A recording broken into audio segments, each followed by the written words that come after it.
Welcome back to Les Schwab Tire Center's Outdoor GPS, presented by Fisherman's Marine and Outdoor. Now it's time for your weekend tech tip, brought to you by Chevy Silverado. Welcome back, everyone. We're joined by Ken. Ken is the owner of the Coldwater Strong Company. If you're wondering what in the world, honestly, if you haven't seen this before, you should be going, what in the world are we looking at here? Well, what you're looking at is a deadly effective way to actually target salmon from the bank. In particular, fall Chinook is what this system was designed for. I would assume it would probably work just fine for springers too.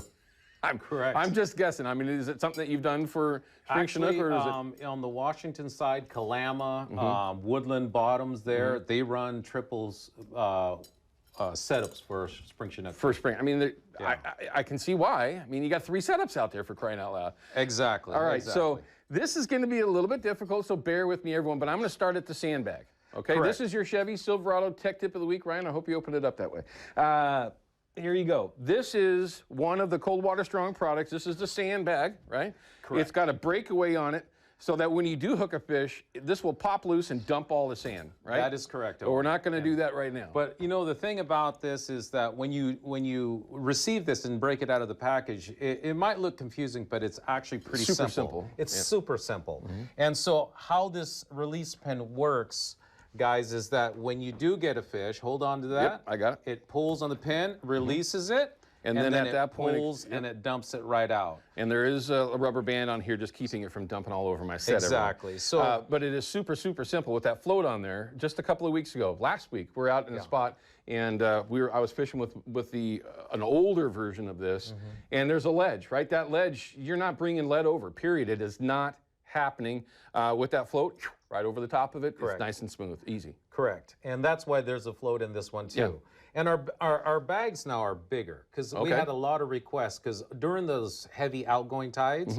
you want a lot of weight out Yeah, there. because they'll start pulling on that stuff. And those guys are dropping those things down at 45 feet of water. And here you go. This So- is how easy it is to put that pin back. You will have a pin like this, and you will also have a bungee with a hog ring on there. And I designed that hog ring on there so it slides on this pin a lot easier. So when you do put it onto there, you just wrap it around and just basically, just like that. It's really simple. You're going to look at it and go, oh man, that's not going to, yes, it will. And then when you do get a fish, it's going to snap out and dump the bag, sand. and you still get all your rig ends back. And then all you're doing is fighting the fish and Correct. all this other gear. You got to keep that in mind too. Right? Exactly. So from there, you go from your float, or excuse me, from your bag, your sandbag, to your first rig. Correct. Okay. And now, the first thing I'm going to think of right now, I'm looking at the rig going, holy crap, what a disaster. But that's what the 200-pound mono's for. Because this is going to come back in after a fish fighting it. Exactly. It's going to come in as a mess. But with this kind of a setup, it's not going to come apart on you. I mean, it's just not going to get ruined. Exactly. It's not going to come apart, and plus, all of these they swivel in all directions. So when you're retrieving it back with the fish, it stays nice and straight. Okay, so I got to show this, right? So this is your first rig coming off the Correct. sandbag. He's got the second one. Again, there's going to be 10-foot gaps here, but this has been shrunk for the set. So let's take a quick look here real fast. This is just dual lock where it goes right onto the long line. Cross T to the long line. So yes. once you get that on there, you're just snapping and going, right? You're Correct. taking all this stuff apart. You're assembling it when you get to the bank. You got 200-pound mono. Looks like what, about a 4-foot shot, 3-foot shot? Yeah, that's a 48-inch leader with a float. With the float. The float is extremely important. I mean, for a lot of situations. From the boat, even, that float is an advantage when you're trying to keep your gear up, but especially when you're fishing from the bank. And then you've got another crimped, what is that, 100-pound? 150 This is a 100-pound mono. This is going to go on the market because we've been getting a lot of requests. Like we talked about, when you're out there bank fishing anywhere on the Columbia, you're not going to be alone. Right. You're going to have a ton of people above you and a ton of people below you. And you got to bring that fish in because everybody's equipment is deployed out there at the same time. So don't be afraid to tie it up in 50-pound test line, just so that you have the strength to haul that fish in there. To move it without destroying everybody else's gear. Don't ask me how I know. But then right to your wobbler, right, of any choice. He's got a Brad's or a Simon wobbler here. There's lots, obviously, different color patterns, which I think is really kind of cool about this setup. Yes. You can really mess around Correct. With your colors. Again, I'm not a huge color person. It's more about action and you know, having a biter come up behind it. But yeah, it gives you that opportunity to start messing with different setups. And from there, we'll get into that, but rod selection is very important on this too. So. All right, so now let's just kind of finish this off, and then I want to talk about that rod selection because it's super important. You actually made an interesting statement when you came in about folks calling you up going, hey, you owe me a rod. We'll get there in a second. So basically, it's just a 3 setup rig, right? So you got 1, 2, 3. All of them are rigged up the same. You got the same gap in between, so it's all consistent. And then you're just clipping it onto the end of your main line. Correct. Right? Clipping it onto the end of the main line. So this system here is really designed for you guys that have either boats or kayaks. Okay, that's my next step, deployment. Deployment.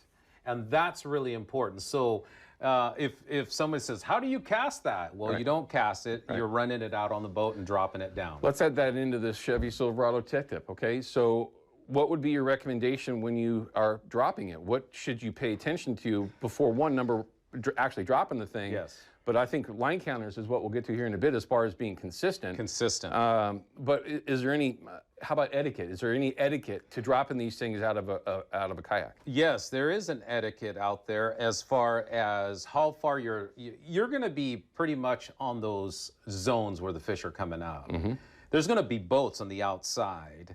And then a lot of people, it depends on what bank you're fishing at as far as the length you're deploying these out on your line counter. So it varies in different parts of the river. So for instance, you could be even out there 275 feet on your line counter. Right.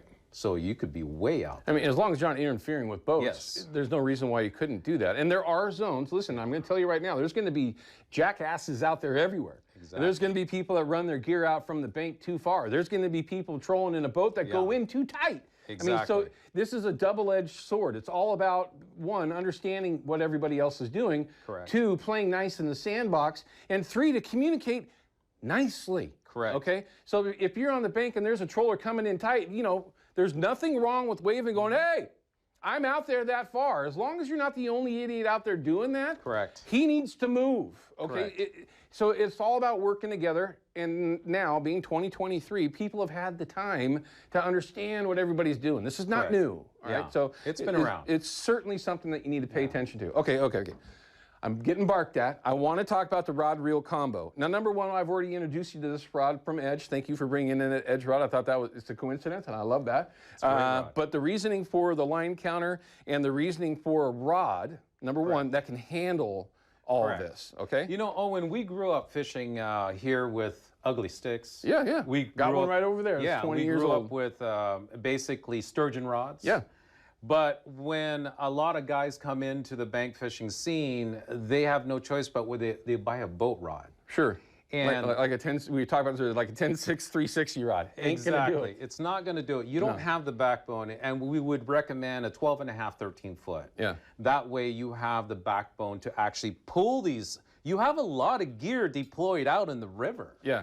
You don't, it'd be tough with a 9.6 or a 10. Well, that's where somebody goes, crack! Yes. Oh, he owes me a rod. No, he don't. Exactly. No, he doesn't. I mean, that's just like Looney Tooney just to think that way. But anyway, we got to cut to a break. Don't go anywhere. We've got Ken from Coldwater Strong breaking down the perfect system for running a triple rig on the Columbia River, or for that matter in other areas.